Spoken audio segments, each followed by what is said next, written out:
జోహర్ జోహర్ అంబేద్కర్ జోహార్ జోహర్ జోహర్ అంబేద్కర్ జోహార్ జై భీమ్ జై జై భీమ్ జై భీమ్ జై జై భీమ్ జై భీమ్ జై జై భీమ్ జై భీమ్ జై జై భీమ్. నమస్కారం. చాలా సంతోషం. ఈరోజు మరి అందరూ కూడా డాక్టర్ బాబాసాహెబ్ అంబేద్కర్ గారి యొక్క గుడి ప్రారంభోత్సవాన్ని మనందరం కూడా బయలుదేరి వెళ్తున్నాం.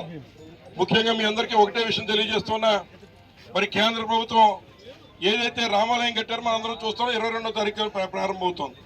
అలాగే మన నాయకుడు జగన్మోహన్ రెడ్డి గారు ఇవాళ ఏదైతే సామాజిక న్యాయం చేయడమే కాకుండా విజయవాడ నడిబొడ్డున మరి 125 అడుగుల బాబాసాహెబ్ అంబేద్కర్ గారి విగ్రహాన్ని ప్రతిష్ఠించే కార్యక్రమం నేడు జరుగుతోంది.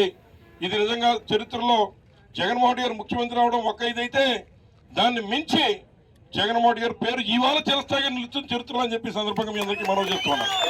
అందరూ కూడా మరి ఉత్సాహం. వాస్తవంగా మిగిలిన నియోజకవర్గాలు 14 బస్సులు పంపితే నాకు సరిపోవా, నాకు 20 ఇవ్వండి అని చెప్పి 20 తీసుకున్నాం. అయినా సరిపోలా. మళ్ళీ ఇంకో బస్సు శ్రీధర్ని అడిగి ఇంకో బస్సు కూడా లైన్లో పెట్టాం.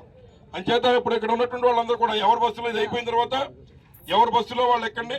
అలాగే ఎక్కడైనా మరి కొంచెం ఎక్కువ ఉన్నటువంటి ఇంకా జనం మిగిలితే ఏ బస్సులో తక్కువ ఉన్నారో అందులో జాయిన్ అవ్వడం. అందరూ మనోళ్ళే, పర్లేదు.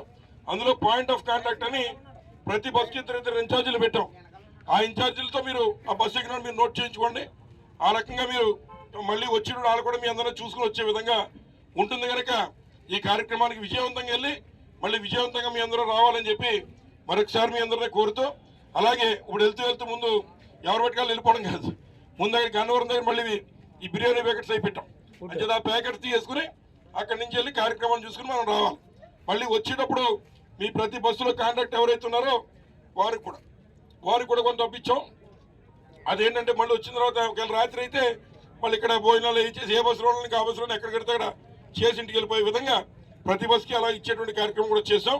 కాబట్టి అందరూ సహకరించాల్సిన కోరుతూ వచ్చినప్పుడు కూడా అందరినీ చూసుకుని రావాల్సిందిగా మీ అందరినీ మరొకసారి కోరుతూ జై భీమ్.